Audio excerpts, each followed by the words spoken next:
Olá, muito bom dia, seja bem-vindo, seja bem-vinda, eu sou o Felipe Nascimento, esse é o Morning News, aqui você fica por dentro de todas as notícias que vão movimentar o Brasil e o mundo.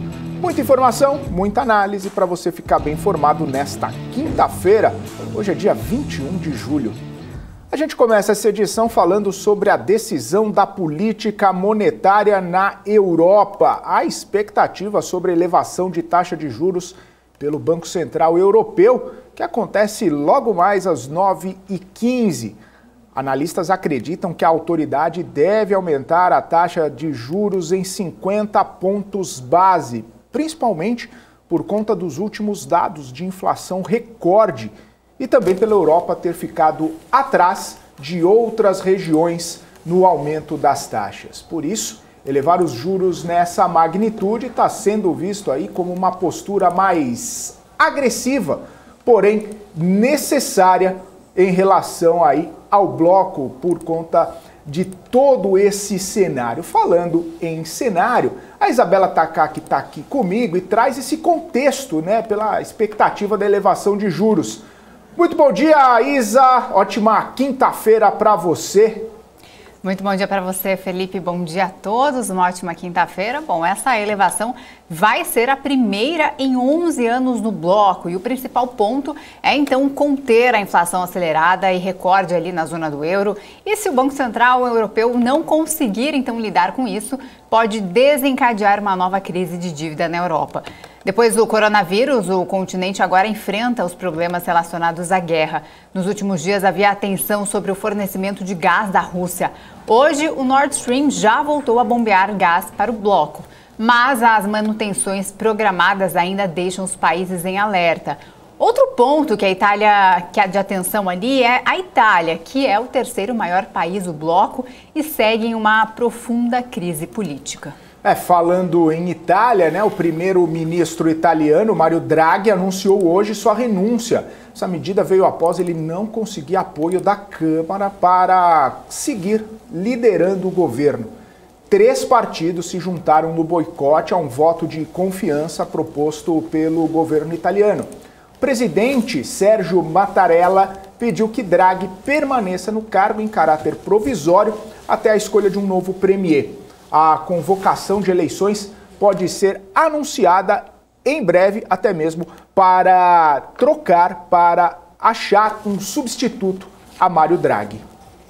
Bom, e para fechar o assunto de política monetária, o Banco Central do Japão manteve as taxas de juros sem alteração. Havia uma expectativa de que a autoridade japonesa aumentasse os juros por causa da inflação, que provavelmente vai ficar ali acima da meta de 2%. Mas o Banco do Japão seguiu então com a sua política de juro quase zero. O presidente da autoridade monetária disse que a fraqueza do iene compromete planos de negócio no país e que não tem planos de elevar os juros.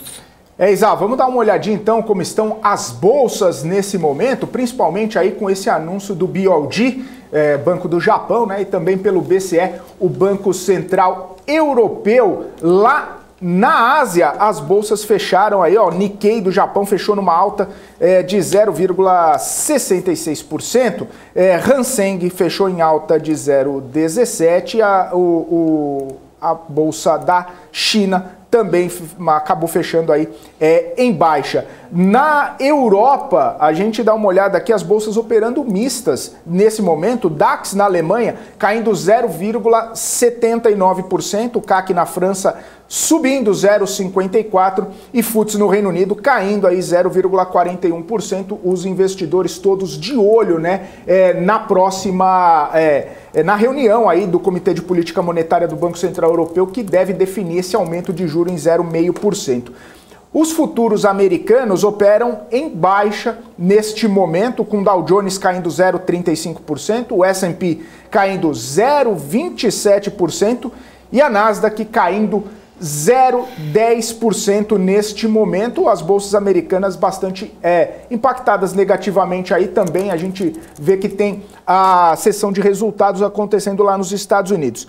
O dólar aqui no Brasil segue em elevação. Depois de fechar numa alta importante aos R$ 5,46, o dólar agora sobe a R$ 5,47, um nível bastante importante, uma alta bastante importante aí nos últimos dias da moeda americana. Isa.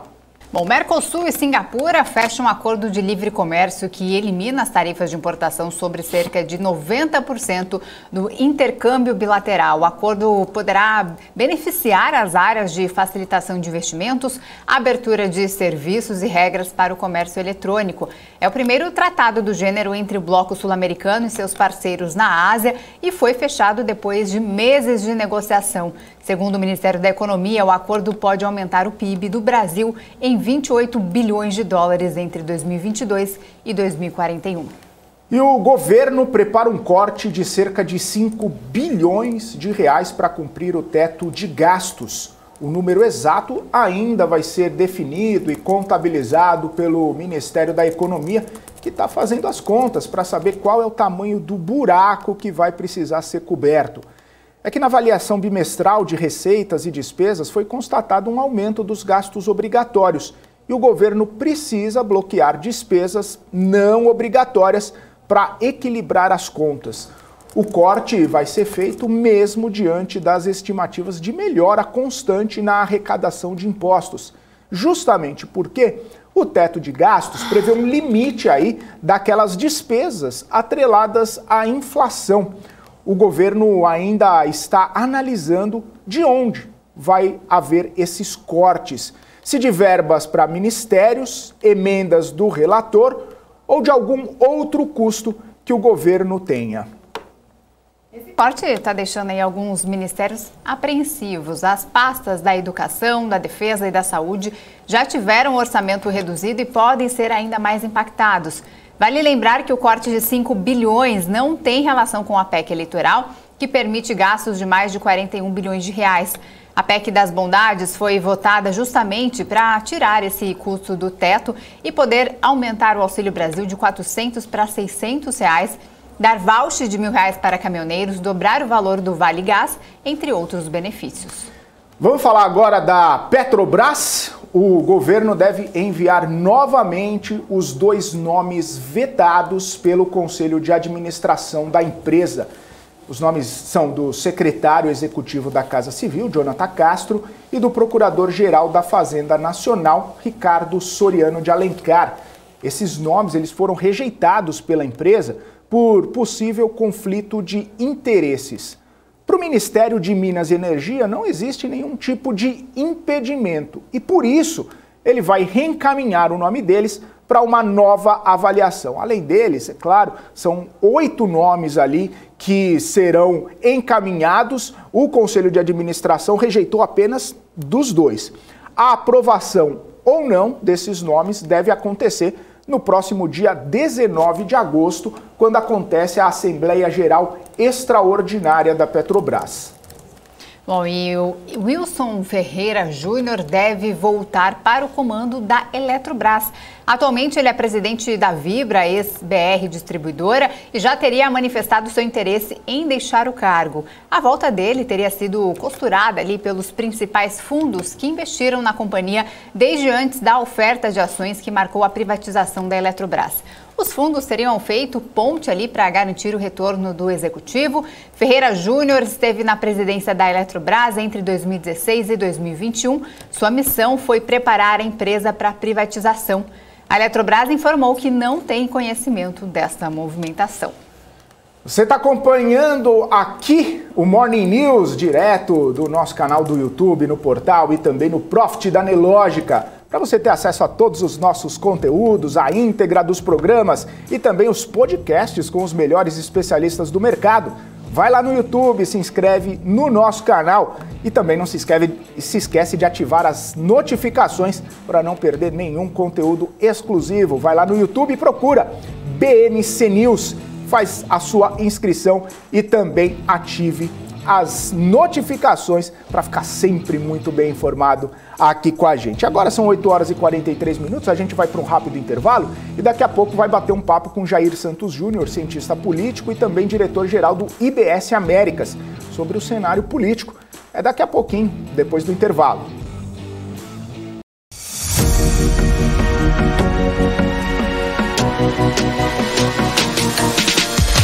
BMC News, informação que gera valor. As empresas que fazem parte do seu dia a dia estão em uma das maiores bolsas do mundo, a Nasdaq.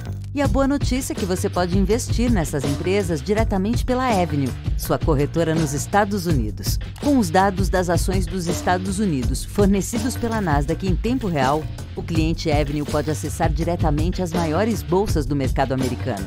Entre neste mercado de tecnologia e inovação. Acesse avenue.com.br/Nasdaq e seja bem-vindo ao mercado global. Você quer saber mais sobre economia e investimentos para aproveitar as oportunidades no mercado de trabalho? Eu te apresento o MBA do Terraço. Diga adeus para aquela velha distância entre conhecimento acadêmico e aplicação na realidade, com um curso didático, sem economês e direto ao ponto. E tudo isso contando com o apoio de um time de profissionais especializados em economia, política e investimentos. Fala galera, como vocês estão? Quero te dar boas-vindas no nosso MBA aqui do Terraço Econômico. Vamos nessa? Para saber mais é só clicar no link que está aparecendo aí na sua tela. A CapTable é a maior plataforma de investimentos em startups do Brasil que conecta você, investidor, a essa nova economia. Nós selecionamos e avaliamos as empresas em ascensão de forma rigorosa. E você se torna sócio das marcas mais inovadoras e com futuro exponencial no mercado. Invista de forma descomplicada, inteligente e exponencial. Acesse captable.com.br e faça parte da nova economia. Profit, a plataforma oficial da BMC News. Acesse o site e faça um teste gratuito. A economia digital está mais próxima do que você imagina. O aumento da conectividade, tecnologia, blockchain e moedas digitais vieram para ficar. Por isso, investimentos nestes setores não param de crescer. Afinal, o que são criptomoedas? Como investir e quais os riscos e oportunidades que elas apresentam? As suas respostas estão no BMC Day, Criptogames e Blockchain. No dia 2 de agosto, aprenda como surfar nos movimentos do mercado com quem investe na prática todos os dias. Um evento ao vivo e gratuito para investidores iniciantes ou profissionais que queiram saber mais como surfar nas oportunidades do universo digital. Para participar, escaneie o QR Code que está aparecendo aqui na sua tela ou acesse bmcnews.com.br/bmc-day.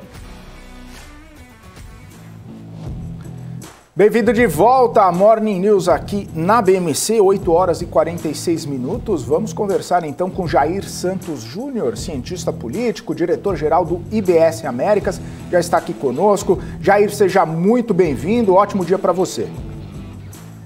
Bom dia, Felipe. Bom dia, Isabela. Bom dia aos assinantes, inscritos do canal, pessoal que está assistindo o Morning News. Tudo bem com vocês? Bom dia. Tudo jóia, ótimo dia. Jair, quero começar falando sobre esta informação que trouxemos agora há pouco, sobre o governo ter que fazer algum tipo de corte, manobra nos gastos ali para cortar até 5 bilhões de reais que estariam comprometendo ali o teto de gastos. A gente tem visto, né, uma série de cortes em verbas para ministérios, a gente tem visto também algumas movimentações ali em relação a emendas do relator que podem ser cortadas, né, caso haja essa necessidade de fazer essa adequação orçamentária para manter o governo ali dentro do teto, mesmo com arrecadação recorde, mesmo com crescimento do país, a gente tem ainda essa regra do teto. Eu queria saber a sua opinião, a sua visão sobre esses cortes que podem vir a acontecer tanto em ministérios quanto em emendas. Quais as consequências que isso pode trazer no ambiente político e também nesse cenário que a gente está vivendo às vésperas da eleição?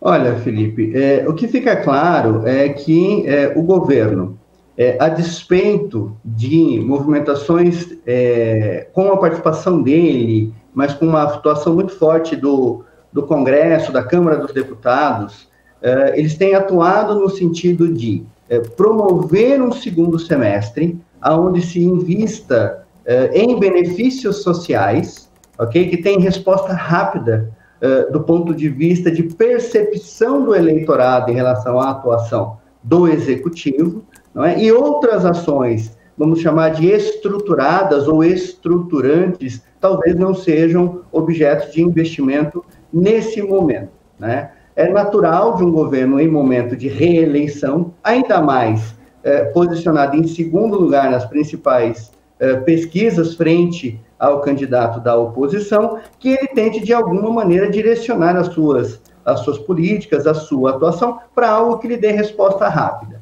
Então, haverá impacto certamente em tudo aquilo que forem investimentos de resultados de médio e longo prazo, e se direcionará os investimentos, se direcionará o orçamento para aquilo que trouxer respostas de curto prazo, de impacto direto na percepção da sociedade e, é óbvio, na percepção do eleitorado. Uhum.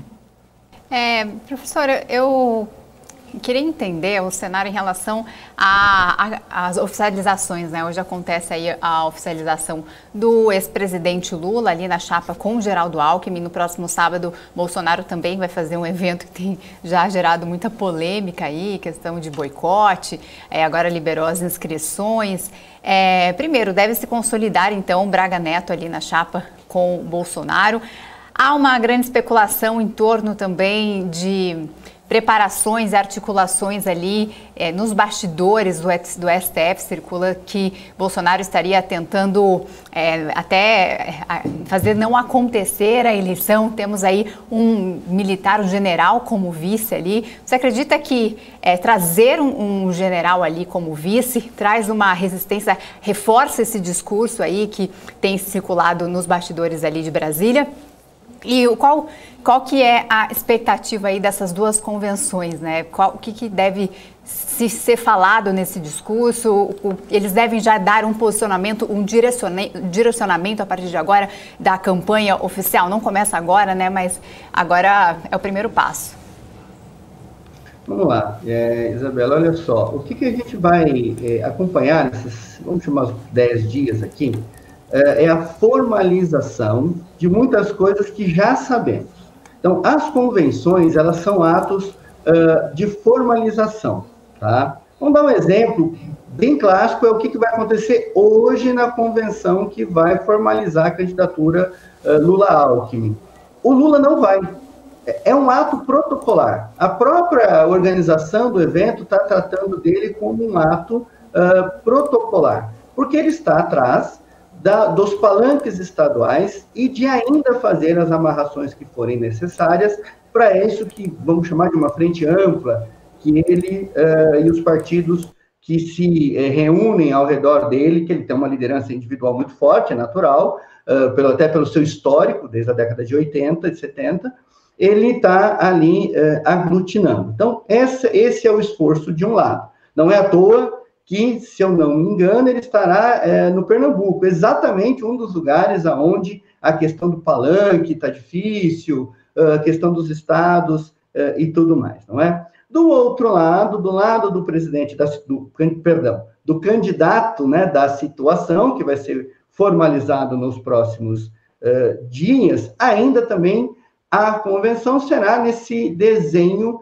de formalização e de algumas últimas amarrações. A novidade é a aproximação e tentar fechar de vez uma frente com o Podemos, apoiando o presidente Bolsonaro para sua reeleição, que é aqui um esforço de trazer aquele eleitorado que se identifica com lavajatismo, que se identifica com Moro, que é muito dessa plataforma do Podemos, a despeito do Moro ter passado pelo Podemos e ter pulado depois para o União Brasil, até se ver esvaziado e isolado do ponto de vista da corrida eleitoral. Então, nós temos aqui um momento, vamos chamar assim, de um grande filtro, né, de quem realmente vai para frente. Nós tivemos o ex-juiz Sérgio Moro, o ex-ministro Sérgio Moro, que não vingou. Nós tivemos o João Dória, que em algum momento monopolizou como grande opositor do Bolsonaro,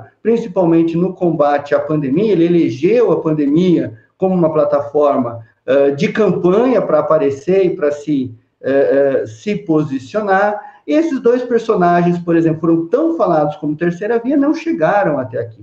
Hoje, a terceira via, nós vemos quem? Nós vemos o Ciro, que formalizou ontem, muito provavelmente numa chapa pura, a Simone Tebet, com o PSDB, apoiando, e muito possivelmente com o Tasso Gereissati como vice, vale dizer, surpreendentemente, o PSDB não encabeçando uma chapa.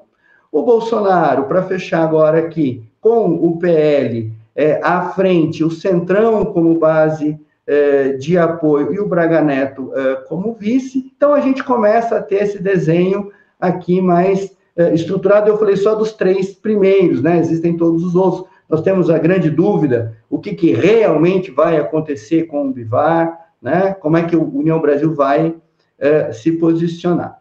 Para fechar o meu comentário, sobre o vice Braga Neto, vamos entender, o Braga Neto não está na ativa. Nós precisamos entender que uma coisa são ex-militares que agora estão na carreira política, como qualquer cidadão tem esse direito, é natural, e que estão trabalhando junto a este governo, que tem uma atuação forte, e são lideranças. São pessoas que foram treinadas para liderança, etc., dentro do modelo militar, que se adaptaram para o modelo político, né? Hoje o Braga Neto não tem comando militar. Hoje o Braga Neto é um político, né? Com uma boa atuação, vale dizer, ali na Casa Civil, ele prestou bons serviços para o governo, dentro daquilo que este governo se pretendeu. Não é um oficialato, né? Não são batalhões ocupando o posto de vice-presidente. É um político, né? A gente precisa ter essa percepção bastante clara e acalmar um pouco o coração em relação a essa presença de militares, ou como eu estou chamando aqui, atenção, políticos que foram militares e que hoje estão com uma atuação diferente. Jair, e esse não comparecimento de Lula na convenção não reforça a tese da oposição de que as pesquisas não estão de encontro com o que acontece nas ruas, por exemplo? Circularam imagens ali da chegada do ex-presidente Lula em Pernambuco, não tinha praticamente ninguém, apenas as pessoas, os apoiadores ali do próprio partido ou de partidos aliados, diferente do que acontece com o presidente Jair Bolsonaro, sempre tem uma multidão ali para recebê-lo. Ele vai participar da convenção no próximo sábado no Maracanãzinho, deve lutar, deve fazer um discurso também, e Lula não vai comparecer, não vai fazer discurso, e parece que o público não vai ser parecido, não vai chegar nem perto com o do presidente Jair Bolsonaro. Esse não comparecimento, não fazer discurso, se esquivar, não reforça a tese da oposição de que as pesquisas não estão muito de acordo? Acho que nós temos que separar pesquisa de militância e de movimentação, né? O bolsonarismo, ele tem uma militância apaixonada, né? As motociatas mostram isso, os eventos mostram isso. Nós temos pessoas que enxergam quase que um caudilho, né, no presidente Jair Bolsonaro. Então, vejam, movimentação desses eventos é movimentação de militância, né? O PT tradicionalmente tem uma militância forte, é capaz de levar pessoas para as ruas. Quando nós pensamos nessa aliança PT, PCdoB, PSB, PV, e devo ter esquecido alguém aqui no meio do caminho, são partidos que têm essa tradição de militância forte, de mobilização. Então, quando eles quiserem, eles vão pôr pessoas nos eventos. Agora, pesquisa reflete aquilo que o eleitorado, que a sociedade está sentindo.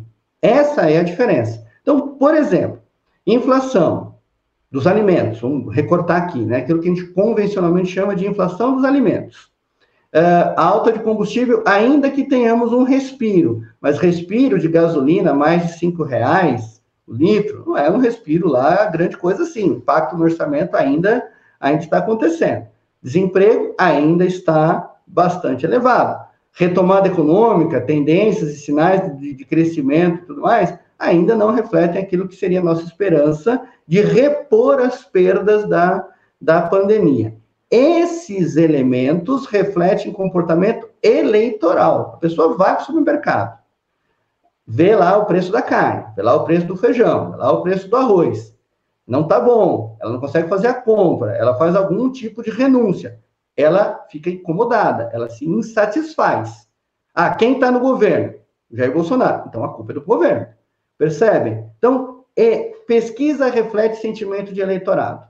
Mobilização reflete a capacidade da militância apaixonada de acompanhar o candidato. São coisas diferentes, né? São coisas diferentes. Nós podemos ter um candidato que perca a eleição lotando um estádio. Um estádio ele põe 30 mil pessoas, 40 mil pessoas. Uma eleição ele precisa de milhões de eleitores. Nos mais distantes recantos do Brasil, com o nosso sistema eleitoral que é bastante sólido. Jair, ainda nesse sentido, você comentou toda essa questão econômica que está envolvendo essa disputa eleitoral, principalmente por conta de alguns reflexos que a gente tem visto, não só no Brasil, mas no mundo inteiro, essa pressão inflacionária, aumento de taxa de juros, um empobrecimento, né, generalizado da população. E aí eu queria que você fizesse uma análise, por gentileza, sobre os discursos que temos visto até hoje. Principalmente com os candidatos de oposição ao presidente Jair Bolsonaro batendo nessa tecla, falando de economia, falando de algumas propostas para a economia, falando de problemas econômicos que o Brasil está passando e que acabam não trazendo, né, essa conexão com o cenário econômico mundial, que também está passando por esses problemas, aparentemente só o Brasil passando por esse problema.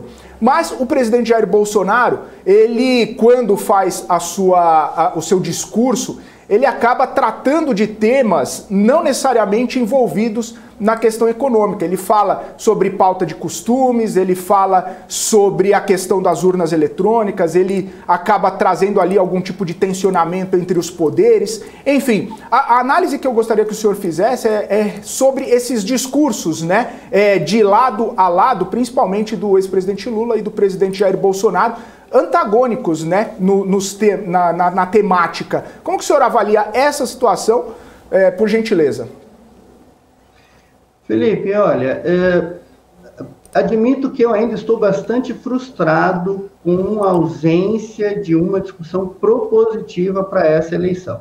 Nós temos grandes chamadas, o teto de gastos, a gasolina, o preço da comida, o desemprego. Eu mesmo aqui, numa análise anterior, eu falei alguma coisa, algo referente a esses itens. Mas veja, nós não estamos vendo os candidatos, nenhum deles, falando de questões estruturantes do nosso Estado, né? Vamos lembrar uma pauta que sumiu, que é a questão da Previdência Social. Essa bolha ainda vai explodir, né? A última tentativa foi do governo Temer, fez alguma coisa interessante, né? Houve um ensaio nos primeiros meses do governo do Jair Bolsonaro, daí veio pandemia, aí tudo ficou de perna pro ar, enfim, todos sabemos o que aconteceu, não é? Mas questões estruturantes pouco estão sendo tratadas. Qual vai ser o posicionamento do Brasil em relação à sua atuação de mercado? É uma política desenvolvimentista, de atuação do Estado, de incentivo, de investimento?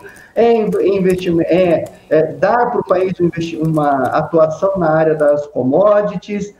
Trabalhar na área de serviços, na área da indústria? Para onde nós vamos? Nós não temos essa discussão em nenhum dos dois candidatos. Ontem o Ciro tentou falar alguma coisa sobre isso, ele tenta, de alguma maneira, se mostrar como um candidato propositivo, um pouco mais técnico, mas que não emplaca no eleitorado. O atual presidente, Jair Bolsonaro, é claro que tem dificuldades que ele enfrenta aqui da área econômica, que não são problemas só de Brasil, né? São problemas que o mundo está enfrentando em termos de necessidade de aumento de taxa de juros para conter a inflação, energia, seja óleo diesel e outros, seja petróleo e outros formatos do modelo nosso de logística, né, que é extremamente custoso, mas que a questão da energia fóssil atinge hoje o mundo inteiro, né? Então, veja, ele tem dificuldades pelo preço dos alimentos e tudo mais, que vão para além de algumas das ineficiências do atual governo. O governo foi um governo que conseguiu dar resultado para tudo aquilo que a sociedade espera dele. E é óbvo que ele não vai centrar a discussão em cima das suas fragilidades. Ele vai deslocar a discussão para aquilo aonde ele tem a maior conforto para falar. A ameaça de comunismo, a ameaça da esquerda, dizer que um governo de esquerda possa ser autoritário. Ele vai deslocar o foco da discussão para onde ele tem maior conforto em falar, né? E, obviamente, ele ainda vai manter sempre viva e forte a sua militância. Por que a estratégia dele é de um discurso para a militância? Porque a militância dele movimenta as redes sociais, porque tem um efeito multiplicador. Esse público apaixonado por ele, quando ele os atinge, eles continuam replicando o discurso. Por isso que ele vai sempre inflamar a sua militância, porque a militância faz campanha para ele nas redes sociais, e é a grande força dele, notoriamente. Em 2018 a gente viu como isso se consolidou. Do lado do ex-presidente Lula, ele está elegendo algumas questões pontuais que atingem o estômago do brasileiro, que atingem o orçamento do brasileiro. São pautas que ele também tem uma boa zona de conforto, de falar de fome, de falar de comida na mesa, de falar de programas assistenciais, né? São pautas que são caras. Vamos lembrar do Fome Zero, já logo no seu primeiro mandato, como grande emblema. Vamos falar do Bolsa Família, que nem começou esse tipo de programa social no governo, em um governo petista, começou antes, ainda no Fernando Henrique, mas que ganhou exponencialmente força, não é? Então, cada um vai direcionar o discurso para onde tem a sua zona de conforto. Mas questões estruturantes não estão sendo tratadas. Para onde o Brasil vai a partir do ano que vem, nenhum dos candidatos está tratando o assunto de maneira realmente séria. E pior, é provável, pelo comportamento, por exemplo, do presidente Jair Bolsonaro na eleição de 2018, que ele não vá a debates. É muito provável que ele não vá a debates. Não estou aqui, não quero morder a língua no futuro, mas eu não apostaria, né, que ele vai comparecer a debates. Então, essa discussão propositiva e estruturante de para onde o Brasil vai em 2023, eu temo que nós não veremos ao longo dessa eleição. Jair, tem outra questão aí nessas eleições de 2022, que é a questão do MDB, que tem um impasse muito grande se vai realmente lançar Simone Tebet. Agora já se fala até numa candidatura do ex-presidente Michel Temer, por ter um apoio aí do eleitorado, dos empresários, de investidores. Você acredita que isso seria viável, né, abandonar a candidatura de Simone Tebet para apoiar o Michel Temer? Pode ser que aconteça realmente? Você acha que é um cenário viável aí que possa ocorrer, já que eles estão adiando esse anúncio? Eu não queria estar na pele do Baleia Rossi como presidente do MDB de jeito nenhum nesse momento. Apostou-se muito na imagem da Simone Tebet como tudo aquilo que principalmente ela ganhou muita notoriedade ao longo da CPI da Covid, nós vimos isso, né? A imprensa a promoveu, a trouxe para entrevistas e tudo mais, e de repente ela apareceu como uma figura que poderia emplacar aqui uma imagem de oposição ao Jair Bolsonaro, ao mesmo tempo não de esquerda, né? Ainda dentro desse pacote direita, alguma coisa assim. E no Brasil a questão de direita, esquerda, do ponto de vista formal, ideológico, é um pouco esquisita se a gente comparar com outros países. Mas vamos chamar aqui de direita da Simone Tebet. Se fez toda uma construção para trazer o PSDB com uma figura tradicionalíssima do partido, que é o Tasso Gereissati. Tasso Gereissati é tucano de origem, né? Tucano de geração Dr. André Franco Montoro, Mário Covas, José Serra, o próprio Fernando, né? Então, é uma figura tradicionalíssima do partido. Na verdade, é quase como um reagrupamento daquele PMDB, onde essas figuras todas estavam juntas no passado. Só que ela não decolou em termos de pesquisas eleitorais.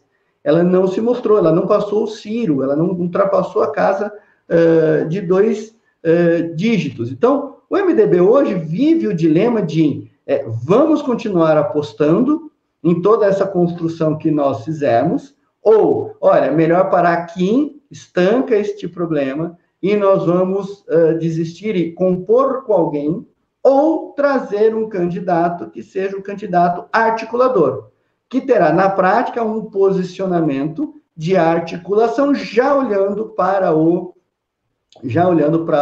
segundo turno. O ex-presidente Michel Temer é pouco falado, mas é verdade que, durante o seu período de governo, foi uma tentativa de se promover diversas reformas. Não há como negar, né, na questão trabalhista, na área da educação, promoveu avanços importantes com o BNCC, com a alteração do modelo do ensino superior brasileiro. Ele também teve uma atuação bastante significativa ali, com o apoio do DEM e o apoio do PSDB também, ali naquele ministério. Então, vejam, o ex-presidente Temer, ele sempre foi um grande articulador, né? Durante a sua passagem pelo Congresso, era aquela figura respeitada por todos, querida por todos.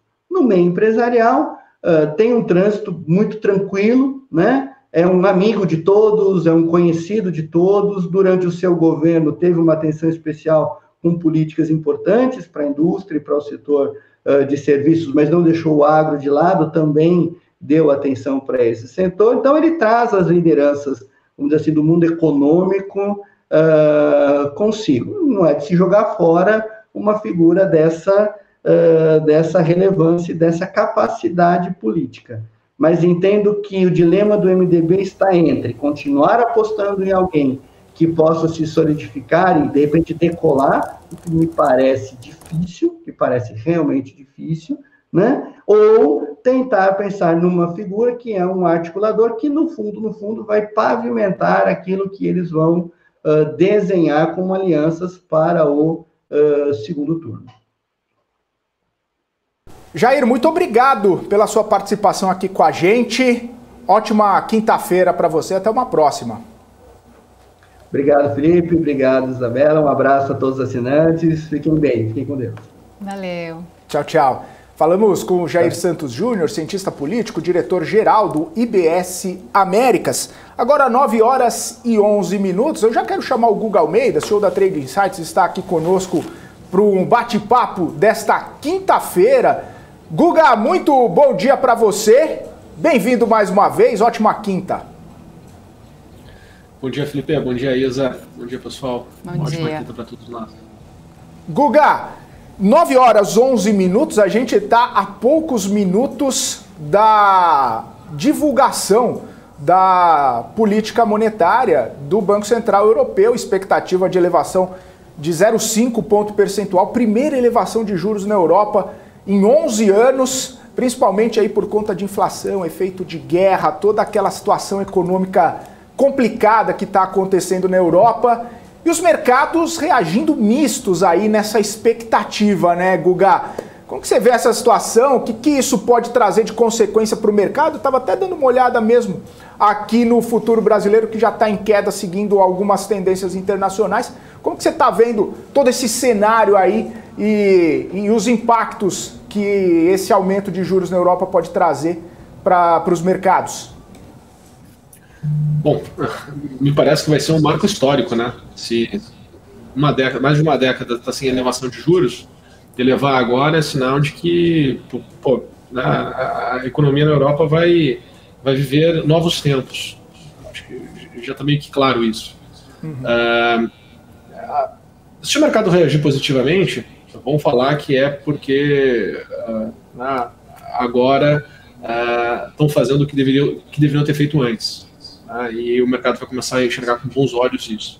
Se o mercado reagir negativamente, né, a gente já sabe qual é a sequência, né? Que estão entendendo que a recessão está aí, cada vez mais próxima, vai estar todo mundo começando a ter um movimento acelerando o movimento de proteção, não é começando, já se tem um movimento de proteção, então vai se continuar esse movimento de proteção, e aí vamos ver como é que, quando dizem, né, como aquele ditado, quando a maré baixa a gente vê quem tá nadando nu, tá? Vamos ver aí quem ainda vai estar nadando nu, tá? E o mercado, querendo ou não, ele é muito verdadeiro, tá? Quem está alinhado com o que o mercado pode entregar está performando positivamente. Quem não está alinhado não está performando. Não existe meio termo, né? O resto é tudo só desculpas, palavras ao vento. São momentos mais complexos, sim, né? Porque tem muita incerteza no ar, né? E assim, incerteza quando a gente tenta olhar para aquela pergunta do por que o mercado poderia subir, tá? Mas a gente tem certeza sobre questões do por que o mercado deveria cair, tá? Então, quando a gente olha para a incerteza, é porque a gente quer enxergar o copo meio cheio, tá? Quando a gente olha para certezas de momento, é porque a gente está olhando o copo meio vazio. Então, isso traz, sim, volatilidade. A gente olhar o mundo falando de recessão, a gente olhar o mundo elevando juros, apesar que o Japão não quis fazer isso, tá? Mas a gente olhar o mundo fazendo esse trabalho, né, para tirar um pouco dessa liquidez, enxugar essa liquidez que foi injetada nesses últimos 2 anos, tá, é algo que no curto prazo dói, né, dói para o investidor, principalmente para o investidor que gosta de bolsa de valores, né. Eu sou um cara que minha história, né, minha carreira toda ela é em cima do mercado de bolsa de valores, então de certa forma é chato, né, é ruim ver as pessoas falando, pô, bolsa não tá legal, tá corrigindo, não tá performando, e de fato, por um lado, se tem esse sentimento, por outro lado, tu consegue enxergar que são esses momentos, né, são esses momentos de extrema dor que fazem com que os preços cheguem a patamares de correção, e que gerem, de fato, níveis de preço que se tornam verdadeiras oportunidades, depois que toda a tempestade passa. Só que a gente ainda está no meio da tempestade. A tempestade ainda não está, ao meu ver, pelo menos, não tem aí sinais de que está passando. O que chamou a atenção no resultado da empresa de Elon Musk ali foi a venda de bitcoins. A montadora se desfez de 936 milhões de dólares na criptomoeda. Isso representa 75% ali das bitcoins detidos pela empresa. A venda trouxe um lucro contábil de 460 milhões de dólares.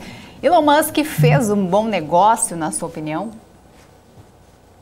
Boa pergunta, Ilza. Se ele fez um bom negócio, aí não tem como saber, né? Ele ganhou dinheiro nessa operação, né? Acho que ele, como tantos outros, né, estão percebendo. Eu acho que existe uma grande promessa em relação a esse ecossistema todo de criptoativos, né? Ele vem evoluindo, vem crescendo. De certa forma, faz sentido fazer parte do portfólio dos investidores, tá? Tem muitos céticos, obviamente, tá? Não vai ser a maior parte do teu portfólio, mas ele também está se preparando para um ambiente de recessão. E no ambiente de recessão, tu quer ter um pouco mais de liquidez em cima de algo que é, né, tangível, usado, tu não quer tomar um risco, até porque ter isso também no seu balanço, tá? Se por um acaso, olha só, se por um acaso as coisas de fato virem a piorar, tá, ele vai ser muito questionado, tá, em relação a esse ponto. E isso pode ser, né, um ponto fraco. Então, poxa, tira os pontos fracos, fica mais forte, né, neste momento. Tomara que, vindo uma recessão que seja muito rápida e passageira, mas eu acho que, né, na posição dele, ele tem de fato que se proteger. Tá? Então faz sentido, transforma Bitcoin novamente em dólar, fica com caixa, que é importante se ter caixa, tá? E aí depois vai para num próximo momento, num cenário daqui a pouco mais oportuno, tu volta. Tá? Eu acho que esse relacionamento que tem que se ter com os ativos, tá? Eles são passageiros, são momentos. Tu vai estar lá, pô, esse momento está propício, tu vai utilizar, depois vai se desfazer. Né? Obviamente que esses momentos eles são diferentes para cada investidor, para cada player, para cada participante do mercado. Né? Obviamente que o Elon Musk também faz operações, né, em outros tipos de ativos, onde ele não vai se desfazer dessas posições. Tá? Por exemplo, você vai ver toda a posição que eles têm nas minas, né, que derivam insumos para suas fábricas, ele não vai ficar comprando e vendendo essas minas. Tá? Ele vai ter uma outra posição, ele vai carregar porque ele tem um outro interesse, tem uma outra capacidade de visão de futuro. Mas quando a gente olha simplesmente para criptoativos, quando o mercado de fato, tá, ele embarriga, né, ele começa a corrigir, tu tem que ter um pouco de consciência, não dá para ficar peitando o mercado. Tá? E não é porque tu zera uma posição em determinado momento que tu não pode voltar nessa posição num próximo momento. Né? Esse negócio de ter uma tese que tem que durar para uma vida toda, tá? Eu acho que não faz muito sentido. Tá? Não tem por que tu carregar um sofrimento. Acho que tu pode curtir momentos e aproveitar momentos do mercado que façam mais sentido, e se por acaso aquela tese não se concretizar, tu pode estopar, pode zerar a posição e partir para uma outra. Beleza. Ô Guga, só trazendo a informação aqui, o Banco Central Europeu acabou de elevar a taxa de juros em 0,5 ponto percentual, né? Como a gente estava falando, a primeira elevação de juros em 11 anos, né? É o primeiro aumento desde 2011, e aí já começam a ter alguns reflexos ali nos mercados, né? Porque aí a gente vê as bolsas internacionais nesse movimento ali, principalmente os futuros americanos acabaram caindo um pouco, a Bolsa do Brasil também, o futuro brasileiro caindo um pouco, as bolsas lá na Europa, DAX segue caindo, só a França que sobe, FTSE no Reino Unido cai. E aí a gente fica acompanhando as repercussões, né? O euro subindo nesse momento, depois desse anúncio, né? O euro naquela questão de estar na paridade com o dólar, o euro agora sendo cotado aí a $1,02. E em algum comunicado aqui que o Banco Central está fazendo, a gente está acompanhando, mas a primeira headline que saiu aqui foi que o Banco Central Europeu diz que mais normalização das taxas de juros vai ser apropriada. Ou seja, possivelmente, né, deve haver aí mais algum movimento de elevação nos próximos meses aí, até mesmo para correr atrás dessa inflação que está bastante acelerada, né? Então, essa informação que acabou de sair, Banco Central Europeu elevou em 0,5 ponto percentual. O mercado esperava ali algo em torno de 0,25 ponto percentual, né? 0,25%.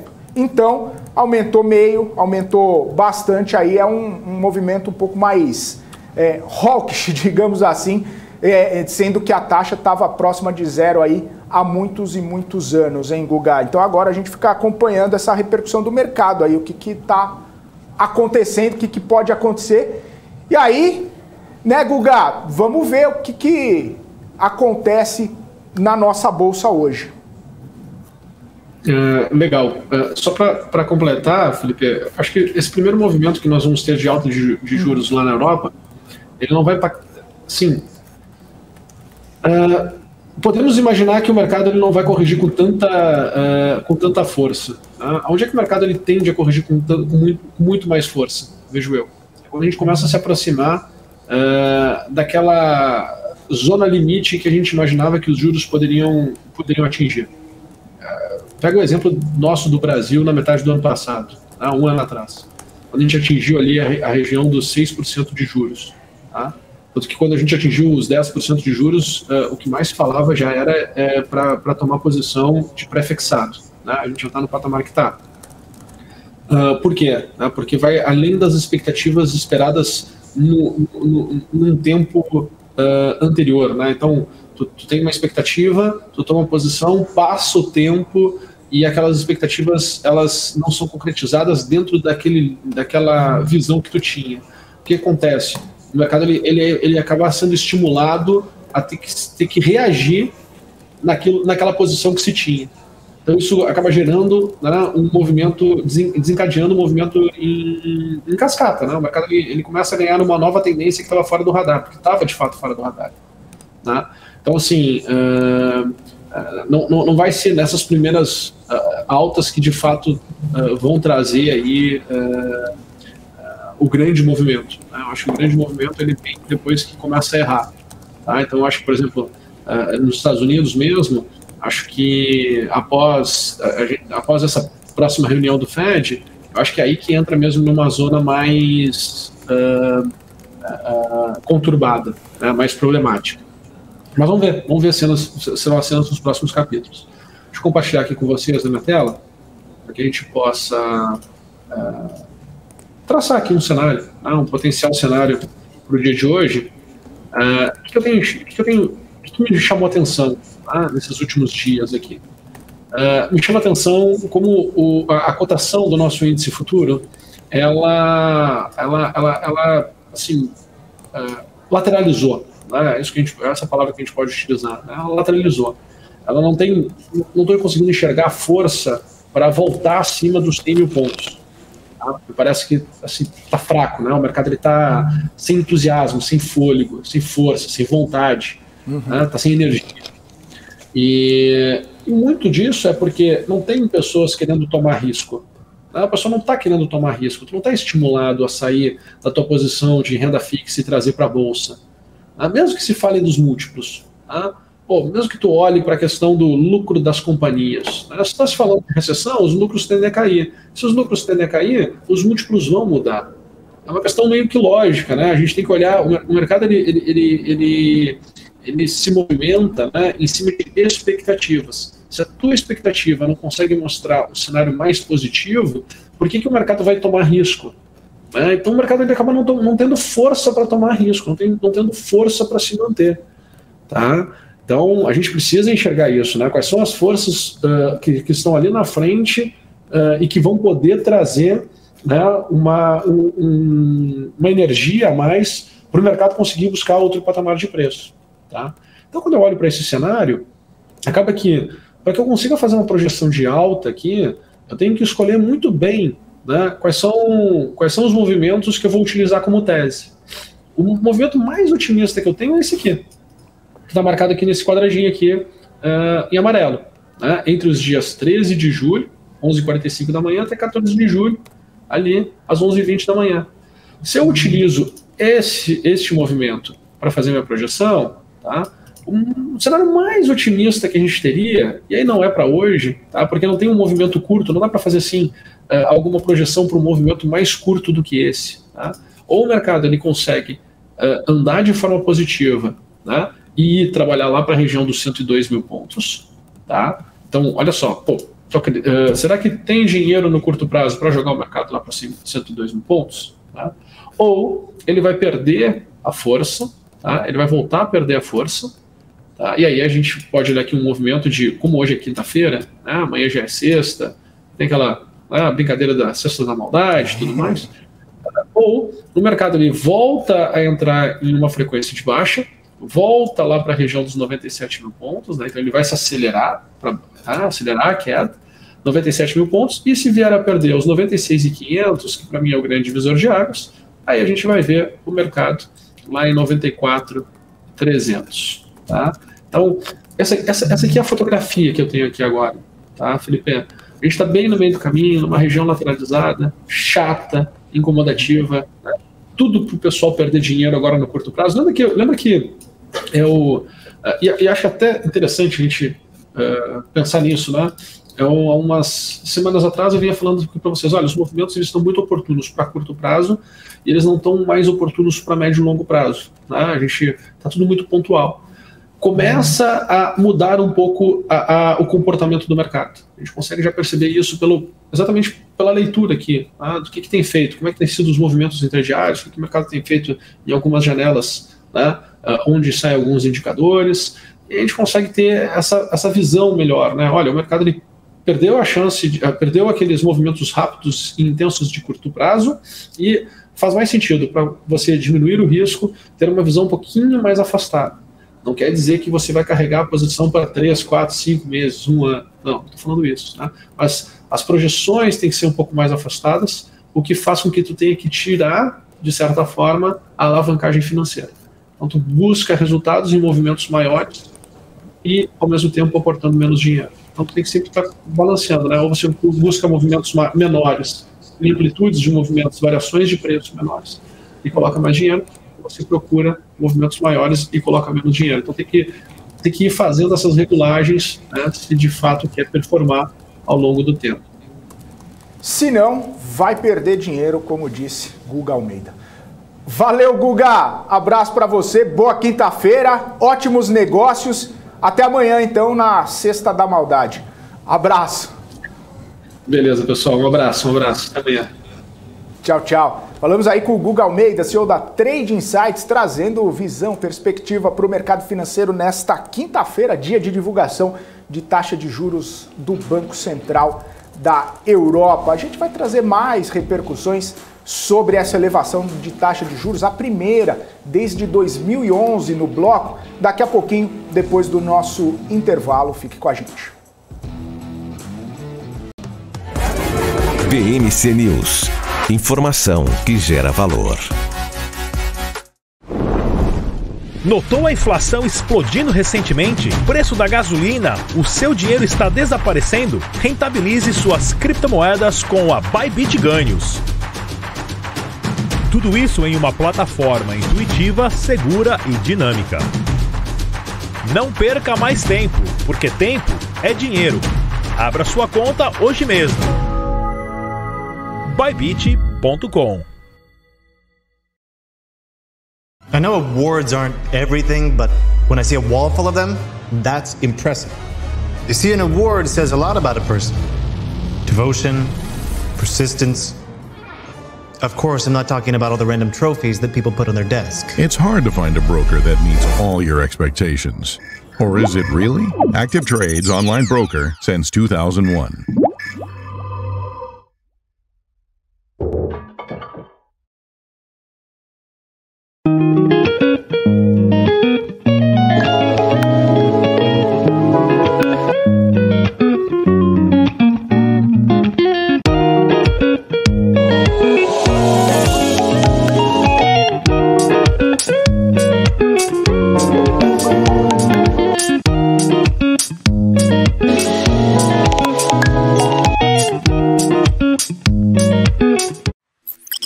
A economia digital está mais próxima do que você imagina. O aumento da conectividade, tecnologia, blockchain e moedas digitais vieram para ficar. Por isso, investimentos nestes setores não param de crescer. Afinal, o que são criptomoedas? Como investir e quais os riscos e oportunidades que elas apresentam? As suas respostas estão no BMC Day, Criptogames e Blockchain. No dia 2 de agosto, aprenda como surfar nos movimentos do mercado com quem investe na prática todos os dias. Um evento ao vivo e gratuito para investidores iniciantes ou profissionais que queiram saber mais como surfar nas oportunidades do universo digital. Para participar, escaneie o QR Code que está aparecendo aqui na sua tela ou acesse bmcnews.com.br/bmc-day. Seja bem-vindo de volta aqui no Morning News, 9 horas e 31 minutos. A gente segue repercutindo, né, a elevação de taxa de juros pelo Banco Central da Europa, primeiro desde 2011, ou seja, há 11 anos a taxa de juros lá na Europa permanecia a mesma e agora teve uma elevação de 0,5 ponto percentual. O Conselho do BCE considerou apropriado aí dar um primeiro passo maior aí na sua trajetória de normalização das taxas de políticas do que o que estava sinalizado aí na última reunião do Banco Central Europeu. Essa decisão ela está muito baseada na avaliação dos riscos de inflação feitos aí pelo Conselho do BCE e também no reforço do apoio prestado aí pelo TPI à transmissão efetiva da política monetária. Agora, o BCE vai implantar aí o regresso da inflação ao objetivo de médio prazo do Conselho, reforçando aí a ancoragem das expectativas de inflação e assegurando que as condições da procura se ajustam para cumprir o objetivo de inflação no médio prazo. A antecipação hoje da saída das taxas de juros negativa permite ao Conselho do BCE fazer uma transição para uma abordagem da reunião a reunião para as decisões sobre as taxas de juros. O Conselho está pronto aí para ajustar todos os seus instrumentos dentro do mandato para garantir que a inflação se estabilize nessa meta aí de 2% no médio prazo. A gente lembra a meta de 2%, porém a inflação na Europa veio acima dos 9%, divulgada aí nos últimos dias, isso muito acima do teto da meta, muito acima da meta de inflação, bastante importante. E aí o Banco Central vai ficar reunião a reunião, entendendo aí qual é o contexto, entendendo qual que é essa perspectiva para poder tomar novas decisões. E aí a gente destaca alguns highlights aí da decisão do Banco Central, dizendo que a normalização das taxas de juros vai ser apropriada, que mais normalização vai ser apropriada, que o Banco Central vai lançar um novo programa de recompra de bônus para evitar a fragmentação, e esse programa aí tem o objetivo de prevenir movimentos injustificados dos spreads dos bônus. O tamanho desse programa de compra de bônus ainda vai depender da severidade dos riscos. Essa aspa aí, severidade dos riscos, é que foi colocada aí, né, pelo Banco Central Europeu. E que não vai haver nenhum tipo de restrição para compras nesse novo programa. Ou seja, o Banco Central aí fazendo, né, essa movimentação de elevação de juros, principalmente aí por conta desse cenário inflacionário, essa pressão inflacionária que a gente está vendo lá na Europa. E aí os mercados acabam reagindo, né? A gente vê o mercado, inclusive, reagindo na Europa até bem, né, e se reprecificando com essa informação, com essa divulgação do Banco Central Europeu. DAX na Alemanha estava com uma queda muito mais aprofundada do que está agora. Agora DAX na Alemanha cai só 0,22%, anteriormente estava caindo aí cerca de 0,8%, como trouxemos agora há pouco aqui no Morning News. Aqui na França, que estava subindo, acelerou essa alta e agora sobe 1,02%. E FTSE no Reino Unido, que estava em queda, agora está em elevação, 0,06%, praticamente na estabilidade, mas estava caindo a Bolsa do Reino Unido. Aí a gente vê as bolsas, os futuros das bolsas lá nos Estados Unidos também melhorando essa percepção, melhorando o seu ambiente, porque o futuro do Dow Jones agora está próximo da estabilidade, caindo 0,06% neste momento. Dow Jones, S&P, perdão, subindo 0,11%, a gente lembra que estava caindo, e a Nasdaq acelera um pouco a alta em 0,4%. É uma situação que a gente segue de olho, principalmente porque a inflação lá na zona do euro, ela está bastante pressionada também por conta, a gente lembra, coronavírus, também tem a questão da guerra, né, impactando bastante, a questão da energia na Europa. Falando em energia, a gente trouxe a questão aí do Nord Stream 1, que voltou a funcionar hoje, só que o ministro da Economia da Alemanha já está apreensivo. Ele está dizendo que a Rússia está chantageando a Alemanha e a Europa e não é um fornecedor confiável de energia. Ministro da Economia da Alemanha tem a impressão de que a Rússia não quer recuperar a turbina que está aí para manutenção no Canadá. Isso porque o Nord Stream 1, neste momento, está operando com 40% da capacidade. E os fluxos podem cair abaixo dos 40%, já que a redução do fornecimento de gás faz parte, segundo ele, de uma estratégia de Vladimir Putin de pressionar, de chantagear a Europa com esse fornecimento de gás. A Alemanha segue pressionando, segue apertando, né, as metas de armazenamento de gás. A gente lembra ali que a Europa toda está com essa perspectiva aí de reduzir o consumo de gás para poder fazer uma base ali, para poder fazer guardar o gás para poder utilizar ao longo do inverno. O regulador de energia da Alemanha diz que eles precisam evitar a escassez de gás e precisa fazer esse tipo de economia. Ou seja, de pressão de juro de um lado, pressão inflacionária de outro, a economia europeia ali bastante impactada com todo esse cenário. Porém, depois desse anúncio de elevação de taxa de juros pelo Banco Central Europeu, as bolsas, os investidores parece que estão ali contando, reprecificando seus ativos para poder trazer alguma perspectiva de alta. Lembrando que depois do anúncio, o euro passou a ter uma valorização frente ao dólar, depois que chegou ali na paridade, 1 para 1, agora o euro mais de 1,02 dólar sendo cotado. Então a gente continua de olho em todas as repercussões, a gente continua de olho em todos os movimentos do mercado aí, principalmente por conta dessa elevação de taxa de juros na Europa, e vai repercutir ao longo aqui da nossa programação com os nossos convidados. E agora, 9 horas e 38 minutos, a gente segue com o nosso Morning News, com mais notícias agora aqui no Brasil. Isabela. Isso mesmo, vamos falar de PetroRio, porque aprovou a emissão de debêntures no valor de 2 bilhões de reais. A emissão acontece em duas séries. A primeira para reembolso de gastos ou dívidas relacionadas à implantação de projetos de infraestrutura. E a segunda para reforço de capital de giro da PetroRio Jaguar, entre outros propósitos corporativos. É isso aí, Isa. A gente segue com mais notícias do corporativo aqui no Brasil, porque a Klabin anunciou a construção de uma nova unidade para a produção de papelão ondulado, chamado aí de Projeto Figueira.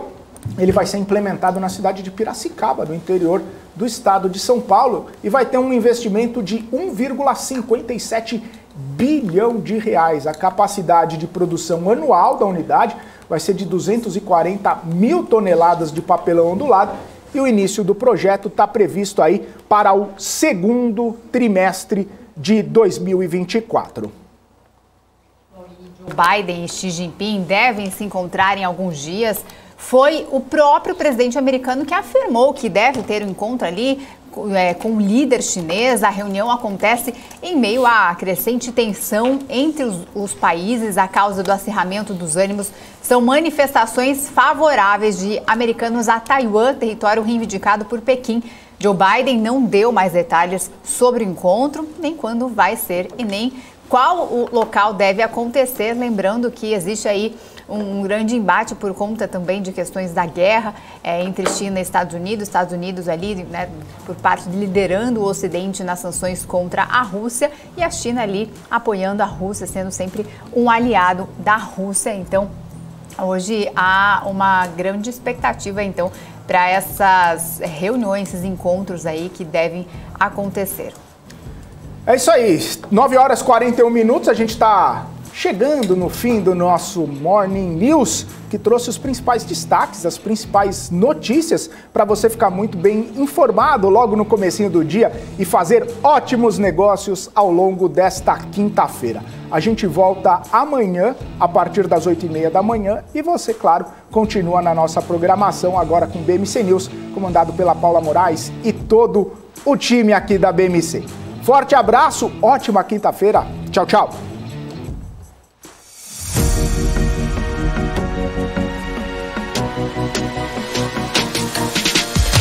BMC News, informação que gera valor.